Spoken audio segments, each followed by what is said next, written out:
gelar perkara khusus ya. Pertama-tama yang perlu saya sampaikan, karena saya tahu itu insya Allah itu pasti akan ada tantangan dari mereka ya, maka saya sudah siapkan dulu. Jadi supaya membuktikan gak usah banyak pertanyaan, saya tadi sampaikan kenapa saya juga bicara soal undang-undang keterbukaan informasi publik.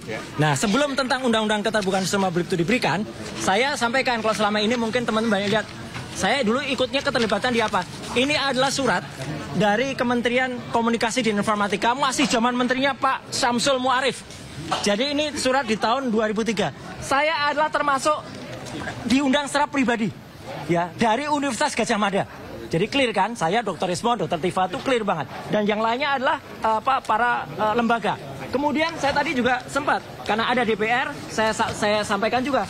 Untuk DPR, saya berkali-kali menjadi ahli di DPR sebelum saya menjadi anggota DPR. Ya, jadi clear banget. Ini undangan untuk khusus pribadi saya selaku ahli multimedia telematika. Dan yang paling menarik tadi membuat para penyidik itu agak ada yang senyum adalah apa? Sebelum undang-undang itu disahkan, saya justru memberikan penjelasan kepada Divisi Humas Mabes Polri waktu itu soal undang-undang keterbukaan informasi publik dan undang-undang ITE. Nah, jadi saya dan Dr. Ismon tadi didengar betul, dan kami itu sesuai dengan kapasitas. Kami karena dibekali dengan insya Allah ilmu pengetahuan, kami kemudian tadi memaparkan, minta tolong dipegang.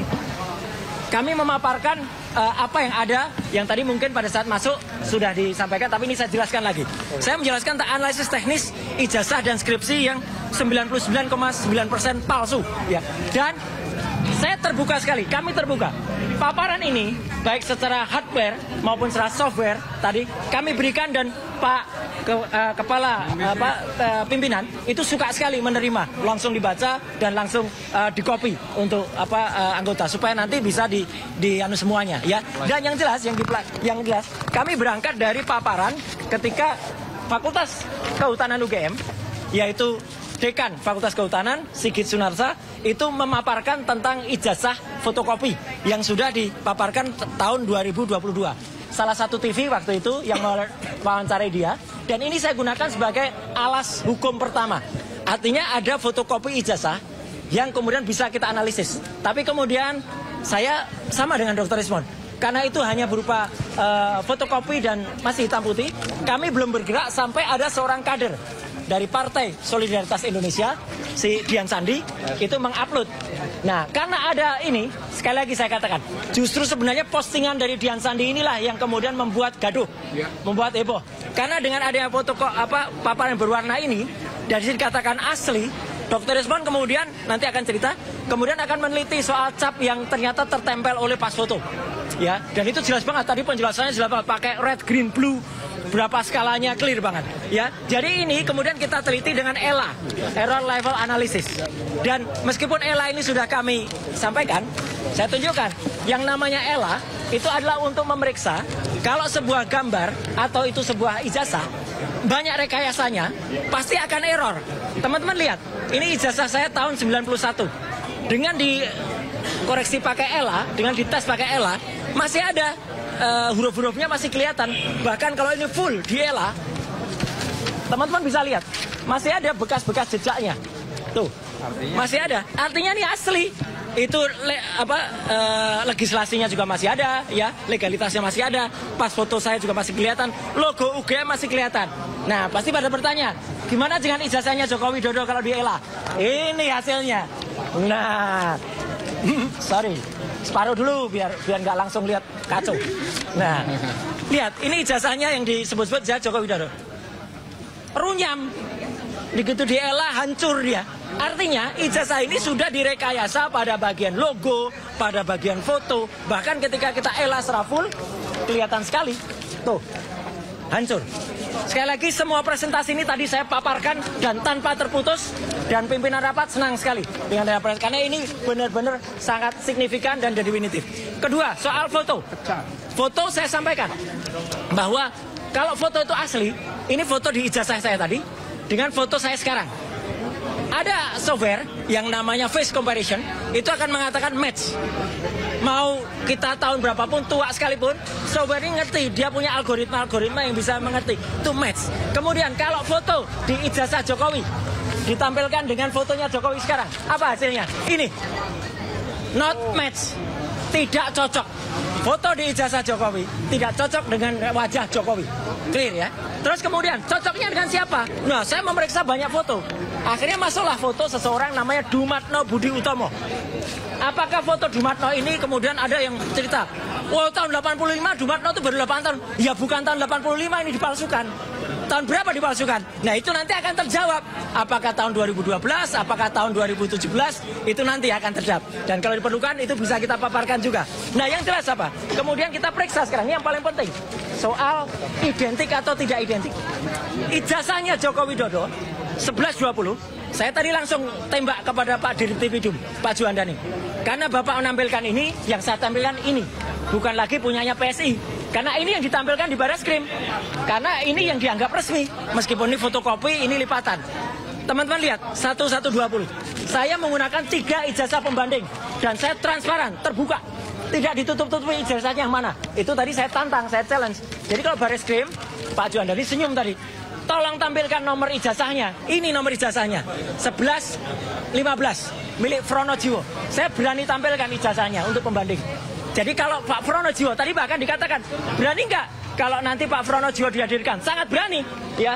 1115 Fronojiwo, kecuali yang ini. Nah tadi ketika yang ini nggak mau ditampilkan nggak mungkin, karena beliau sudah meninggal, ya. Ini Pak Hari Mulyono almarhum, 1116, ya. Ini perhatikan ijazahnya. Kemudian juga Mbak Sri Murtiningsih, 1117. Apa yang penting bagi 3 ijazah ini, teman-teman semua? Benar, saya buka dulu 1117 ya. Nah, 1117 saya buka. Ini jelas betul, meskipun fotonya nggak kelihatan, nggak apa-apa. Tapi yang penting adalah nomor ijazahnya dan karakter ijazahnya. Sekarang komparasinya. Nah, ini yang paling penting. Teman-teman semua, lihat pada gambar ini. Di sini kelihatan betul. Ini ijazah milik Joko Widodo yang di atas, ijazah Hari Mulyono, Fronojiwo, dan Sri Murtiningsih. Apa yang bisa teman-teman lihat? Perhatikan saja di sini. Ini udah huruf A. Ini ada logo. Ijazah nomor 1117 Sri Murtiningsih, huruf A-nya masuk. Ijazah milik 1115 Fronojiwo, huruf A-nya juga masuk. Sayang kepotong, ijazahnya milik Hari Mulyono, huruf A-nya juga masuk. Ijazah milik Joko Widodo 1120, huruf A-nya dalam bahasa Jawa mecotot. Mecotot itu artinya keluar. Jadi tidak identik. Catat saja, ijazahnya Joko Widodo mecotot, ya. Mecotot itu keluar. Artinya tidak identik. Bahkan Dr. Rismon itu mengambil 6 perbedaan, ya. Jadi luar biasa. Kemudian tadi saya juga menjelaskan bagaimana soal skripsi. Ini yang paling penting. Saya, Dr. Rismon, Dr. Tifa, kami memperoleh bukti skripsi ini langsung. Dan ini adalah primary evidence. Langsung dari tangan pertama, langsung dari Ibu Wakil Rektor, Ibu Profesor Wening Idasmoro, dan Wakil Rektor juga si Aji, ya, gitu. Jadi kami dapatkan langsung, bukan mencuri. Ya, soalnya ada yang menuduh Dr. Rismon mencuri. Gila itu orang itu, ya, gitu. Menurut kami dapat langsung dan kami periksa seizin beliau. Ini skripsinya. Skripsinya yang menarik adalah langsung saja ke sini daripada terlalu lama. Nah, skripsinya adalah ada perbedaan sangat jelas bahwa, nah, pada tahun 85 ketika skripsi ini dibuat konon November, di sini sudah terus Profesor Dr. Insinyur Ahmad Soemitro. Padahal Profesor Ahmad Sumitro, harusnya pakai U, baru mengucapkan pidato pengukuhan guru besar pada bulan Maret tahun 1886. Jadi 5 bulan setelah ini.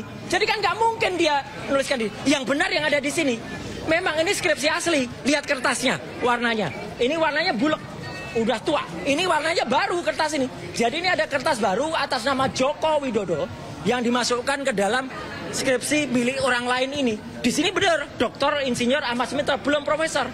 Tadi sempat juga dijawab, itu Profesor Ahmad Sumitro sudah tahun 85, sudah mantap. Nggak ada orang berani pakai gelar sebelum pidato pengukuhan, ya. Itu orang-orang kalau di luar kampus tuh sering aneh-aneh kayak gitu pendapatnya. Satu lagi yang penting, lembar pengujiannya tidak ada. Kalau lembar pengujiannya nggak ada, berarti skripsi itu nggak pernah diuji. Skripsi itu nggak pernah lulus. Maka kesimpulannya, hasil uji ELA atau Error Level Analysis menghasilkan ijazah Jokowi menunjukkan error pada bagian logo dan pas foto. Artinya pas fotonya diganti, logonya diganti, dan lain sebagainya. Hasil face comparison menghasilkan pas foto di ijazah Jokowi not match, tidak cocok dengan foto yang Jokowi sekarang. Bahkan hasil face comparison menghasilkan pas foto di ijazah Jokowi itu cocok dengan foto orang lain.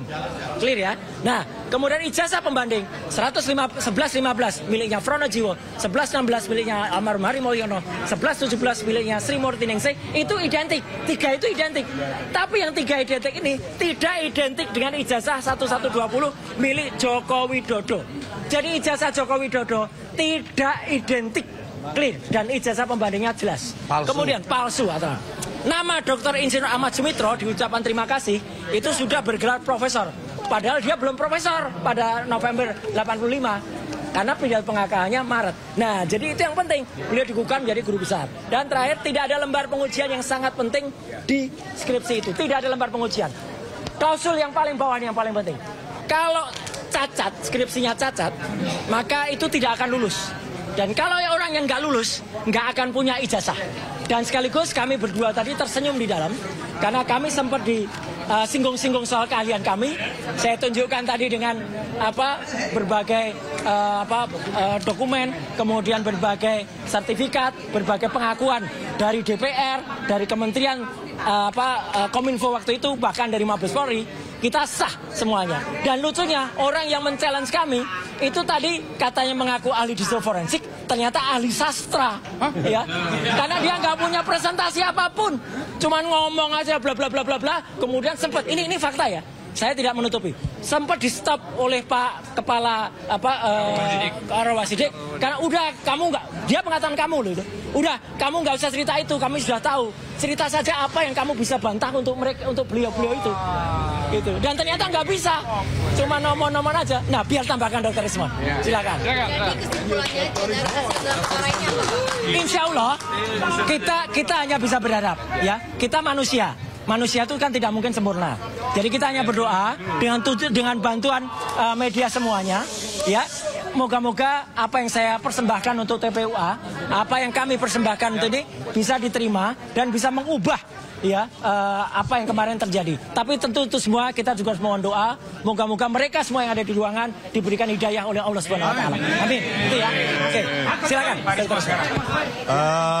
Iya. Enggak, nanti dulu. Ya. Kami sangat kecewa dengan ketidakdatangan dari Pak Jokowi, ya, yang membawa ijazah katanya asli, katanya lulusan UGM, dan ketidakhadiran pihak UGM juga yang seharusnya bisa menjelaskan atau memiliki kesempatan yang sangat luas untuk meyakinkan publik, tetapi itu semua tidak dimanfaatkan, sayang sekali ya. Dan pada kesempatan ini memang kelihatan pihak Dirtipidum itu kalah telak, ya, kalah telak dalam arti bahwa menunjukkan nggak usah ijazahnya Pak Jokowi dalam versi analog, versi digital pun tidak berani menunjukkan kepada kami dalam monitor. Betapa menakutkan fakta itu kepada Pak Dirtipidum.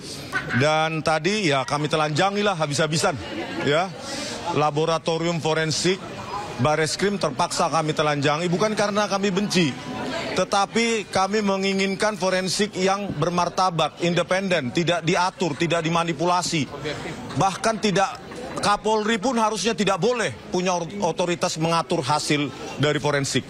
Oleh karena itu sebenarnya kalau didengarkan oleh Pak Presiden Prabowo, sebaiknya Pak, lembaga forensik itu harus dikeluarkan dari kepolisian, supaya menjadi lembaga independen yang dipercaya oleh publik. Kalau bisa tiga lembaga Pak, khusus forensik. Jadi Kapolda, Kapolri, atau atasan-atasan mereka itu tidak bisa mengintervensi, mengatur-ngatur hasil seperti kasus Jessica Wongso, ya. Dirtipidumnya Krisnamurti, Kapoldanya Tito Karnavian, Kepala Laboratorium Komputer Forensik Muhammad Nual Azhar, mereka berkomplot dengan para jaksa, memanipulasi barang bukti digital, mengabur-ngaburkan menggunakan software gratisan yang bernama eRightShop.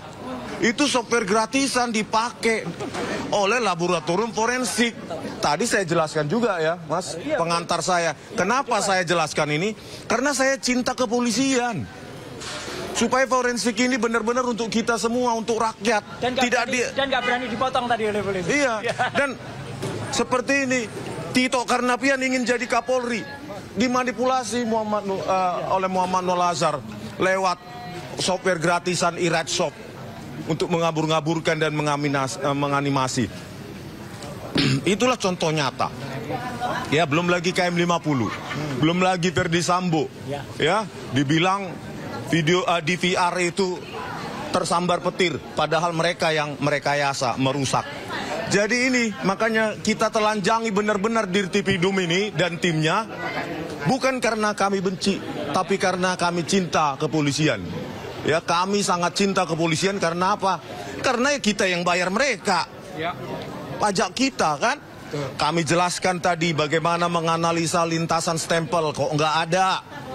Ya, kok nggak ada itu kanal rednya, padahal harusnya pas foto dulu baru stempel. Tetapi kita analisa nggak ada sebaran kanal rednya. Ya, babak belur satu. Yang kedua, babak belur juga.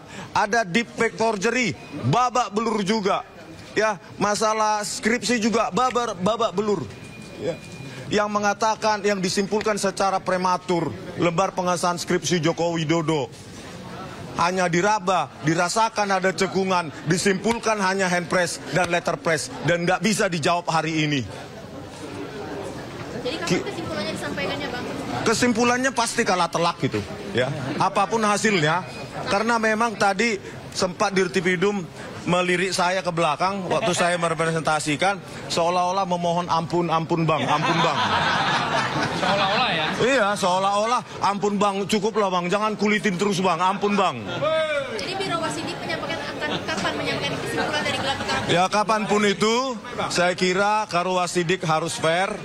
Ya, banyak sekali celah-celah yang mengatakan bahwa kesimpulan dari forensik Bareskrim Polri yang diumumkan oleh Dirtipidum itu sangat-sangat prematur. Kalau berani, periksa Pak Iman Raharjo. Bagaimana kiosnya itu yang menjadi calo dokumen palsu di Pasar Pramuka Pojok. Kaitannya atau korelasinya dengan lompatan kuantum karirnya menjadi komisaris dan wakil menteri desa, kalau tidak ada hubungan jasanya dengan Joko Widodo. Panggil semua dong. Periksa semua, karena ini sudah pasti palsu. Kalau nggak palsu, pasti dibawa tadi. Ditampilkan digital aja nggak berani. Bang, tadi ini berarti udah selesai ya gelar perkara? Sudah selesai. Yakinlah itu palsu. Karena bayangkan, hanya menampilkan versi digital aja nggak berani. Versi digital, takut. Kami analisa cuma pakai mata aja takut. Satu lagi, sebelum Pak Rizal Fadila, ada satu hal yang sangat konyol tadi disampaikan oleh kuasa hukum mereka. Jadi menurut mereka, ijazah itu bisa dianggap asli kalau UGM sudah menyatakan asli. Oh, iya. KPU sudah mengatakan asli. Padahal UGM itu hanya melegalisasi, jadi bukan menyatakan asli. Dan mereka mengatakan, mereka menggunakan analogi yang sangat konyol.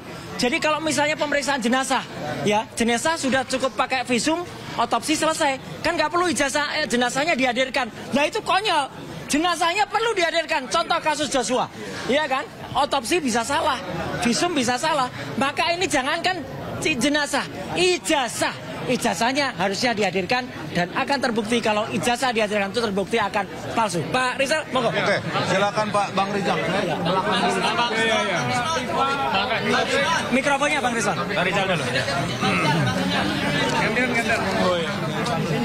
Satu lagi, tuh ada banyak tuh mikrofon. Oh iya. Nah, sambil ini aja Bang. Bawa pulang nanti Pak. Bawa pulang. Ya, assalamualaikum warahmatullahi wabarakatuh. Ini Bang, pegang Bang. Titipan. Biar bersuara terus. Ya, yang pertama sebenarnya Jokowi seharusnya hadir membawa ijazah yang disebut aslinya itu. Tapi ternyata Jokowi tidak hadir. Jokowi tidak membawa juga, apalagi ijazahnya tidak hadir. Kuasa hukumnya juga tidak bawa ijazah. Padahal dalam gelar perkara khusus seperti ini yang sangat penting sekali, itu seharusnya hadir Pak Jokowi dengan membawa ijazahnya. Tapi itu tidak. Itulah gambaran bahwa dia takut, dia pengecut, something wrong. Ada sesuatu yang salah pada dokumennya itu. Yang kedua, ya, bahwa penjelasan dari Dirtipidum atau Ditpidum beserta gelarnya dari pihak yang penyidik itu tidak ada progres. Isinya persis dengan yang diterangkan, diuraikan pada tanggal 22 Mei yang lalu. Berarti itu tidak ada progres. Gitu. Berarti hanya sebatas itu kemampuannya. Sementara kita, TPUA, ahli, dan juga para kuasa hukum ini mengajukan bukti-bukti. Itu bedanya. Kita mengajukan bukti-bukti, kita mengajukan juga analisis-analisis. Kita menyampaikan pandangan-pandangan ahli kita yang relatif baru. Oleh karena itu tidak ada alasan sebenarnya pihak Karowasidik untuk menyimpulkan sama dengan dulu penghentian penyelidikan. Kalau sekarang seharusnya penyelidikannya ditingkatkan ke penyidikan. Karena itu merupakan sesuatu yang baru yang telah kami sampaikan. Nah, kemudian kita semua juga gitu kan sudah berupaya semaksimal mungkin melalui gelar perkara itu sebagai lembaga strategis untuk menyatakan Dirtipidum keliru. Dan yang kita bacakan juga sebagai keberatan adalah butir-butir konten pengaduan TPUA tentang obstruction of justice Dirtipidum. Jadi keyakinan kita itu sudah sampai kepada bahwa Dirtipidum melakukan tindak pidana dengan menyampaikan atau mengumumkan sebagaimana tanggal 22 Mei 2025 yang lalu. Yang diulangi diuraiannya sekarang juga. Maka masih berlaku sebenarnya tuntutan kita kepada Kadif Propam untuk memproses Dirtipidum melakukan obstruction of justice atau pelanggaran pidana penghalangan atas proses penegakan keadilan. Saya kira itu poin pentingnya. Dan ya. Tadi kan ada 3 ijazah pembanding. Tadi disampaikan nggak identitas 3-3 ini? Kalau yang dia, makanya karena seperti yang dulu, seperti 22 Mei yang lalu, dia tidak menunjukkan siapa 3 ijazah yang dibandingkannya itu. Berarti misterius. Dan itu berarti kesimpulan kita masih sama seperti dulu. Bahwa 3 identitas ijazah itu sama palsunya dengan Jokowi. Berarti palsu dengan palsu identik. Sementara kita mengajukan bukti-bukti yang menunjukkan 3 identitas ijazah baru itu identik semuanya, tapi dibandingkan dengan ijazahnya Jokowi tidak identik. Maka kesimpulannya seharusnya dari pertemuan atau gelar perkara ini adalah ijazah Joko Widodo tidak identik dengan yang asli. Itulah dorongan kita supaya terus diproses menuju penyidikan, dibawa ke pengadilan, dan Joko Widodo harus mempertanggungjawabkan atas pemalsuan ijazahnya, pemakaian gelar palsunya, sampai masyarakat rakyat bangsa Indonesia tahu bahwa kita pernah dipimpin oleh Presiden selama 10 tahun dengan ijazah yang palsu. Adili Jokowi! Adili Jokowi! Adili Jokowi! Assalamualaikum warahmatullahi wabarakatuh. Saya selaku ahli pidana ya, saya ahli pidana dari Fakultas Hukum Unisula ya, saya dihadirkan ya, saya dihadirkan dalam kapasitas sebagai ahli pidana, dan kebetulan kalau Anda tahu saya yang menggugat ijazah palsu di Pengadilan Surakarta, dan saya yang dimenangkan perkaranya kaitannya dengan penjualan pasir. Jadi prinsipalnya penggugat penjualan pasir itu saya, ya, itu dibatalkan oleh Mahkamah Agung. Nah, sekarang saya mau bicara tentang gelar hari ini.